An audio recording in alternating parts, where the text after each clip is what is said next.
ઓય બંટી, એ ભાઈ પેલું શું હતું તમારે આ પેલું મિરર નું કઈ એરિયામાંથી લાવવાનું હતું?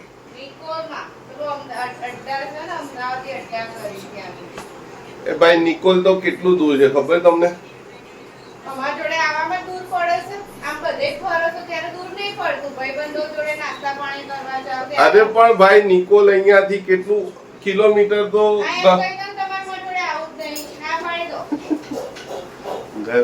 ઘરની કહાની લાગી હશે ને ત્યાં સાંભળવામાં. ભાઈ આ ઘરની કહાની છે, વાત સાચી. મિત્રો ગુડ મોર્નિંગ, શુભ સવાર, જય શ્રી કૃષ્ણ. બુધ કરે સુદ. બુધવારનો આજનો દિવસ દરેક મિત્રો માટે સારો રહે, શુભ રહે, ઉત્સાહપૂર્વક રહે એવી મારા તમામ મિત્રોને મારા તરફથી શુભેચ્છા છે. ભાઈ ગુડ મોર્નિંગ. Good morning. કેવું આજે રજાનો માહોલ છે તો શું કાર્યક્રમ છે? સારું યાર, બોલો સાયન્સ સિટીમાં બહુ મજા પડી હતી આપણને રજાના દિવસમાં. હા, વચ્ચે મિત્રો એકચ્યુઅલી સાયન્સ સિટી અમે ગયા હતા તો સારું, સૌથી સારું શું લાગ્યું હતું તને એમાં? સૌથી સારું જ્યારે આપણે નીચે આવ્યા હતા અને જ્યારે આપણે કેફેટેરિયામાં ગયા હતા ને ત્યારે પેલા રોબોટ આવ્યા હતા ને પિઝા લઈ. રોબોટ આમ યુનિક લાગે આપણને, કેમ કે અધર કન્ટ્રીના વિડીયોમાં તો જોતા હોય, હવે આપણા ત્યાં આપણા દેશમાં જ, અને સાયન્સ સિટી અમદાવાદ નજીક જ છે અમારા ઘરથી, લગભગ 10-12 કિલોમીટરનો ડિફરન્ટ હશે. તો ત્યાં આખું એમ તો સાયન્સ સિટી પૂરું ફર્યા અમે, અને એમાં સૌથી સારું માહિરને લાગ્યું એ ટ્રે લઈને રોબોટ આવે ને, આપણે ઓર્ડર આપી દીધો. શું આપ્યું હતું ઓર્ડર તારા માટે? Cheese okay, cheese burst pizza એમ. અને પછી રોબોટ ટ્રે લઈને આવે, તે વસ્તુ બહુ ખૂબ જ મજા આવી હતી જોવાની. અને પછી બીજું એક્સાઇટમેન્ટમાં શું શું જોયું તે? ઓકે, સૌથી પહેલે શું જોયું તું? સૌથી પહેલે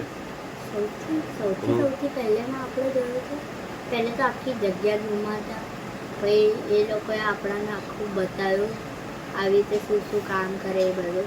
અને એના પછી અમે મિશન ઉપર ગયા, જે રીતે પેલો આમ પેલી ગાડી હોય ને જે આમ. ઓકે, પેલું મંગળ ગ્રહની વાત છે. મંગળ ગ્રહ પર અને કઈ રીતની ત્યાંની ધરતી હોય છે એકદમ પ્રેક્ટિકલી બતાવે છે. કેમ? સાચી વાત. નીચે ઓરેન્જ અને ત્યાં કેવું હોય ઓક્સિજનની માત્રા કમ હોય, ઓકે, એટલે અહીંયા હતી ત્યાં જ એવું કરેલું હતું, એમની માહોલ એવું કરેલું. અને હા, મંગળ ગ્રહ પર જવાનું જે કાર્ય એ હોય છે આખું પ્રોજેક્ટ, એ બી બહુ સરસ બનાવ્યું છે. અને બીજું ઘણું બધું. અને પછી પેલા શું કહેવાય છે, કયા 4D સિનેમા પણ છે ત્યાંની અંદર. 4D સિનેમામાં શું જોયું હતું આપણે? મૂવી જેવું હતું ને કંઈક. આખી શું થયું કે એકચ્યુઅલી શું થયું કે 4D કે 5D, આઈ થિંક 5D હતું. એમાં શું થાય કે સામેથી કોઈ પ્રોબ્લેમ આવે ને એની અંદર આખી આપણી જે ચેર હોય ને એ પણ આખી હલતી હતી, આમથી આમ મૂવેબલ હતી, અને જબરજસ્ત ઇફેક્ટ હતી. તો મિત્રો અહીંયા જામી ગઈ છે ગુડ મોર્નિંગ ચેસ. ઉઠતાની સાથે જ અત્યારે માહીનું ફેવરેટ ગેમ છે ચેસ. તો ભાઈ ચલો રમીએ ચેસ. તમારી બી ફેવરેટ છે કે નહીં કમેન્ટ ચોક્કસથી કરજો. મિત્રો આજે મંગાવ્યું છે અમે મિરર, સ્ટીકર ટાઈપનું મિરર. હા, તમે તો કહેતા હતા મોટું સર, આ સ્ટીકર વાળું મિરર મંગાવ્યું.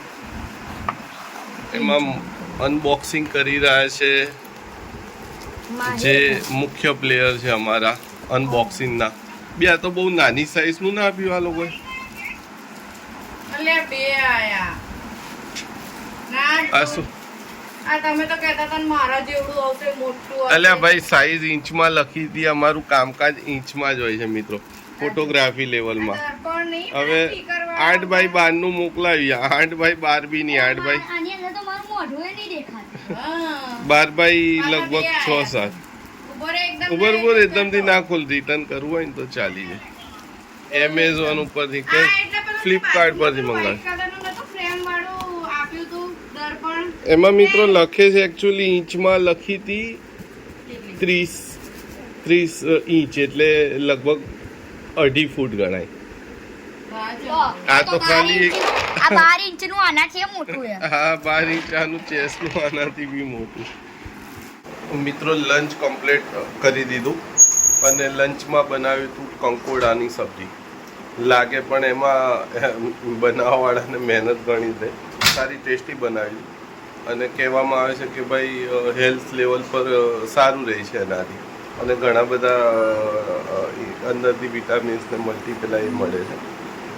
તો આજે બનાવી ફર્સ્ટ ટાઈમ અને નોર્મલ કારેલા જેવી સબ્જી હતી, બીજું કંઈ હતું નહીં એમાં. હવે મિત્રો આજે માહિરની રજા છે તો જીદ કરી રહ્યો છે એના નાનીના ત્યાં જવા માટે. નાનીનું ઘર નજીક જ છે, સારું છે કે ચલો મૂકી આવું. ત્યાંના કઝિન બ્રધર અને એનો ભાઈ પણ નાનીના ત્યાં છે તો વળી આજે એકલો એકલો કંટાળી રહ્યો છે કે ચલો પપ્પા મૂકો. તો આવું છે હવે. બસ તો હવે એને મૂકીને આવીને મારું વર્ક સ્ટાર્ટ કરી દઈશ પાછું. ડિઝાઇનિંગનું થોડું વર્ક હમણાં ઓવરલોડ થઈ ગયું છે અને એમાં પણ એવું થાય કે જે મિત્રો તરફથી કામ આવે, મિત્રતા રિલેશન એવા હોય કે તમે ના પાડી શકો. ડિઝાઇનિંગનું એકચ્યુઅલી કામ જ એવું છે મિત્રો કે એક શરૂઆત તમે ફાઇનાન્શિયલ વિચારીને કરો અને પાછળથી બી આર્થિક સ્ત્રોત ઉપર કોઈ પ્રોબ્લેમ જ નથી જે સબ્જેક્ટ સાથે હું જોડાયેલો છું. કારણ એટલું જ છે કે ભાઈ ઓછા લોકો એની અંદર જોડાયેલા છે. એટલે શું થાય, પેલું ડિમાન્ડ એન્ડ સપ્લાય જેવું અહીંયા રૂલ થાય. સમજો, તમારે ડિમાન્ડ જે વસ્તુની વધુ હોય અને સપ્લાયર ઓછા હોય તો ઓફિશિયલ વાત છે કે વ્યક્તિગત કામ વધુ રહે. તો આ વસ્તુ છે અને દરેક મિત્રો માટે વેલકમ છે. જેમને પણ ફોટો ડિઝાઇનિંગ વર્કમાં આગળ વધવું હોય તો મારી સાથે જોડાઈ શકો. તો ચલો હવે હું મૂકવા જાઉં છું માહિરને એના નાનીના ત્યાં. મિત્રો મોલુના નાનીના ત્યાં તો વાંદરાઓનો આતંક થઈ ગયો હતો. અરે બાપરે, કેટલા બધા બાઇકો ધનાધન પાડી રહ્યા હતા અને માંડ મોલું બી એમ કે ડરતો હતો ઉપર જવા માટે. પાછો એને એકાદ બે સીડીઓ ઉપર સેકન્ડ ફ્લોર પર છે એટલે વળી એમને મૂકીને આવે કે ભાઈ ચલ. અને વાંદરાઓનો ખરેખર આતંક બહુ ખતરનાક હોય છે. લોકો બિંદાસ આમથી આમ અને વ્હીકલો તો એવા પાડી દે છે ને સટાસટ. તો મિત્રો ટાઈમ થઈ ગયો છે જીમ જવાનો. જીમ જતા પહેલે એક બ્લેક કોફીનો ટેસ્ટ લઈશું થોડું પમ્પિંગ માટે. પમ્પિંગ મીન્સ કે એક જુસ્સો હોય ને, જીમ એક્સરસાઇઝ કરવાનો બી એક થોડો અંદરથી જુસ્સો હોવો જોઈએ. ક્યારેક આમ હવે શું થાય છે કે 5-10 મિનિટ માટે કે ભાઈ ચલો થોડી વાર સૂઈ જઈએ એમ વિચારીને હમણાં 2-3 દિવસ હોય આડો પડું તો 2 કલાક નીકળી જ જાય છે. તો આ બ્લેક કોફી જે થોડું બેટર એનું એ રહે છે એમ બોડી પમ્પ થવામાં. હવે મસ્તી કરી હમણાં. મારા વાઈફ એકચ્યુઅલી કંઈક નિકોલ વિસ્તાર એટલે અહીંયાથી ઘણો દૂર છે તો એ બાબતથી લઈને મજા આવશે. ઓય બંટી, એ ભાઈ પેલું શું હતું તમારે આ પેલું મિરરનું કયા એરિયામાંથી લાવવાનું હતું?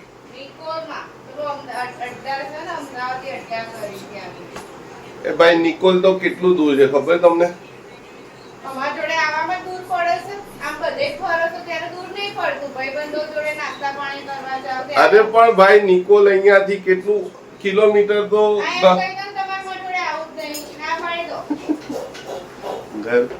ઘરની કહાની લાગી હશે ને ત્યાં સાંભળવામાં.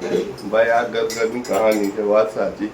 નિકોલ વિસ્તાર જવામાં કોઈ ઇશ્યુ નથી. કિલોમીટર તો 10-12-15 પણ ટોટલી સિટી એરિયામાંથી જવાનું. અને એમાં બી અહીંયા જે સુભાષ અમારા ઘરની નજીક એક બ્રિજ છે બંધ છે તો આનું ફરીને જવું પડે. અને હમણાં જે કથા થઈ હું સમજુ છું કે દરેક મિત્રોની થતી હશે. સાચી વાત છે.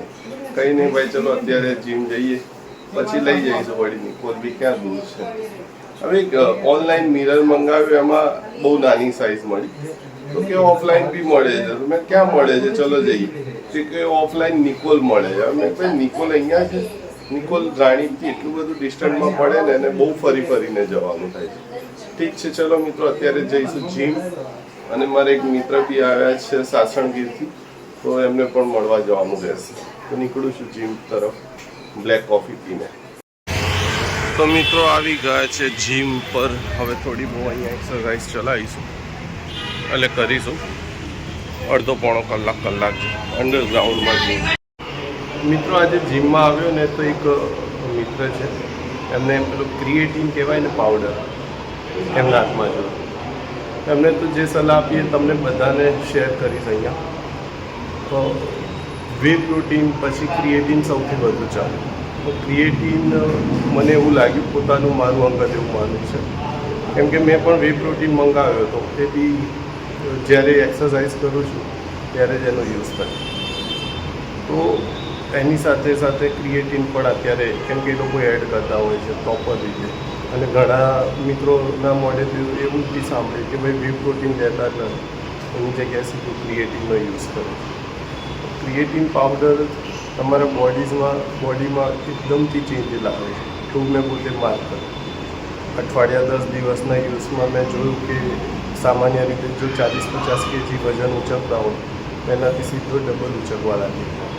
અને બોડીમાં ઇન્ટરનલ જે ચેન્જીસ જે થતા 2-4-6 મહિના લાગે, તો કંઈક દિવસોમાં થાય છે. તો જે દવા ઝડપથી અસર કરે ને એ પણ ક્યાંક ને ક્યાંક હાનિકારક હોય છે. એ વસ્તુનું ધ્યાન રાખવું. વે પ્રોટીન પણ લેવાની આપણે તો એવું થાય કે જે ફિટનેસ માટે ખાલી નોર્મલ ફિટ રહેવા માટે આવે છે, એ લોકોએ આઈ થિંક યુઝ કરવું હોય તો જે દિવસે એક્સરસાઇઝ કરો એ દિવસે લેવાનું, જે દિવસે ના કરો એટલે એક રૂટીનતા ના થાય. અને જે આડઅસર થતી હોય એ ક્યાંક પ્રમાણમાં ઓછી થાય. કેમ કે ઘણા મિત્રોને એવું પણ જોયું છે, લાંબો અનુભવ છે એટલે શેર કરું છું, કે પ્રોટીન પાવડરની પણ આડઅસર મેં જોઈ છે ક્યારેક. તો એ વસ્તુ ધ્યાન રાખવું. ઘણા લોકો ચેતવતા હોય છે, પણ ઠીક છે અત્યારે જમાનો છે પ્રમાણે ચાલુ. પણ ક્રિએટિવ તો બહુ હાર્ડ વસ્તુ લાગે. આઈ થિંક મારા વિચાર, તમે જો યુઝ કરવાના હોય તો ચોક્કસથી વિચારીને યુઝ કરજો. અને તમને પણ એવું લાગે કે હા કંઈક વધુ જ સારી રીતે એમાં એ મળી રહ્યું છે પોઝિટિવ, એનો યુઝ ઓછો અથવા બંધ જ કરી દો. આઈ થિંક એવું મારું માનવું છે. મારા મિત્ર છેક પાર્ટી જીમમાંથી નીકળી ગયા, બોલો, ત્યાંથી એ રસ્તેથી, અને 2-3 કિલોમીટર દૂર રહીને પછી મળવા આવે છે. આવું ચાલતું હશે દાદા. ત્યાંથી મારા એરિયામાંથી નીકળીને એમને એમની જગ્યાએ મળવા આવવું પડે છે, એવું થાય છે અમને. ભાઈઓ દોસ્તારો મળવા ગમે ને. હા આવે. આજે ડિનરમાં ઘણું બધું લેટ થઈ ગયો. મિત્ર આવ્યા છે મારા સાસણગીરથી, એટલે સ્પેશિયલ જવું પડ્યું. અને જે પણ મને મિત્રો ઓળખે છે એ લોકો જો સાસણગીરની ટ્રીપમાં જવું હોય તો મિત્ર છે લાલાભાઈ આશીષભાઈ કરીને, અને એમનું પોતાનું ફાર્મ હાઉસ છે, અને બધી રીતે ત્યાં સાચવી લે છે. કેવું થાય કે આપણે કોઈ અજાણી જગ્યાએ જઈએ અને ત્યાં કોઈ પોતાનું હોય એવું મળી જાય તો એ ટ્રીપનો આનંદ ડબલ થઈ જાય છે. અને સાસણગીર તો સમજો તમે, ખબર જ છે દરેક જણને કે ભાઈ ઇન્ટરનેશનલ ટૂરનું પેલું ટુરિઝમ છે.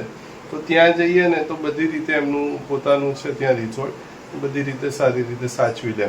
કેમ કે પહેલી બીજી વાર જતા એ લોકોને ખબર છે કે ભાઈ મનમાં ડર રહે સિંહોનો કે અન્ય કોઈ, કેમ કે જંગલ વિસ્તાર છે ટોટલી. તો આવું કોઈ પરિચિત હોય તો બેટર રહે. કોઈ પણ મિત્રને જે મારી સાથે જોડાયેલા છે કામને લઈને, જેમની સાથે મળવાનું થાય છે, એ દરેક મિત્રોને કહું છું કે ભાઈ કદાચ સાસણગીર બાજુ ફરવાનું જાય તો ચોક્કસથી મને કહેજો, તો આપણા મિત્ર સારું એવું સેટ કરી દઈશું. મિત્રો આજે ડિનરમાં છે પનીરની સબ્જી, ખીચડી અને રોટી, અને જો ગ્રેવી બી એકદમ હોટલ ટાઈપ જ જોવા મળશે. એકદમ કહેવાય ને ગ્રેવી પહેલે પ્યાજ શેકીને પછી કમ્પ્લીટ ટાઈમ લાગે બનતા, પણ સરસ. અને આ પનીર છે ને સ્પેશિયલ એક જગ્યાએથી લાવી, એકદમ સોફ્ટ હોય છે, મજા આવી જાય ખાવામાં. દરેક મિત્રોને મોસ્ટ વેલકમ. અમારા એક બ્લોગમાં છે એ જગ્યાનું નામ બતાવીએ ને. રાતના વાગ્યા છે 11:15, અને ચાઇનીઝની લારી પર આજે આવવું પડ્યું, કેમ કે હમણાંથી તો ઓછું જ એટલે બંધ જેવું જ કરી દીધું છે બાળકોને. વચ્ચે તો બહુ અનહેલ્ધી થઈ જતું.